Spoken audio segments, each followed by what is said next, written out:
Omania mobiles, AM road, Perumbavoor, PO junction, Muvattupuzha. മുഖ്യമന്ത്രിയുടെ ദുരിതാശ്വാസ നിധിയിലേക്ക് കോതമംഗലം മാർത്തോമ ചെറിയ പള്ളി 10 ലക്ഷം രൂപ നൽകി. കോതമംഗലം ഗവൺമെന്റ് ഗസ്റ്റ് ഹൗസിൽ നടന്ന ചടങ്ങിൽ മന്ത്രി പി രാജീവ് പള്ളി ഭാരവാഹികളിൽ നിന്നും തുക ഏറ്റുവാങ്ങി. വയനാട്ടിലെ ഉരുൾപൊട്ടലിൽ ദുരിതബാധിതർക്കായി മുഖ്യമന്ത്രിയുടെ ദുരിതാശ്വാസ നിധിയിലേക്ക് കോതമംഗലം വിശുദ്ധ മാർത്തോമ ചെറിയ പള്ളിയിൽ നിന്ന് 10 ലക്ഷം രൂപ നൽകി. കോതമംഗലം ഗവൺമെന്റ് ഗസ്റ്റ് ഹൗസിൽ നടന്ന ചടങ്ങിൽ കേരള നിയമ വ്യവസായ വകുപ്പ് മന്ത്രി പി രാജീവ് ദുരിതാശ്വാസ നിധി ഏറ്റുവാങ്ങി.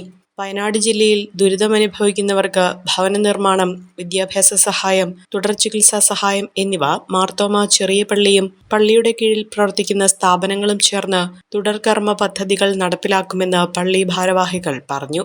യോഗത്തിൽ ആന്റണി ജോൺ MLA, സംസ്ഥാന യുവജനക്ഷേമ വൈസ് ചെയർമാൻ S. സതീഷ്, നഗരസഭാ ചെയർമാൻ KK ടോമി, മാർത്തോമ ചെറിയ പള്ളി വികാരി ഫാദർ ജോസ് പരത്തുവയലിൽ, കൈക്കാരന്മാരായ ബേബി ആഞ്ഞിലിവേലി, സലീം ചെറിയാൻ മാലിൽ, ബിനോയ് മണ്ണഞ്ചേരിൽ, യാക്കോബ് പാറേക്കര, എബി ചേലാട്ട്, ഡോക്ടർ റോയ് മാലിയിൽ എന്നിവരും പള്ളി മാനേജിംഗ് കമ്മിറ്റി അംഗങ്ങളും പങ്കെടുത്തു.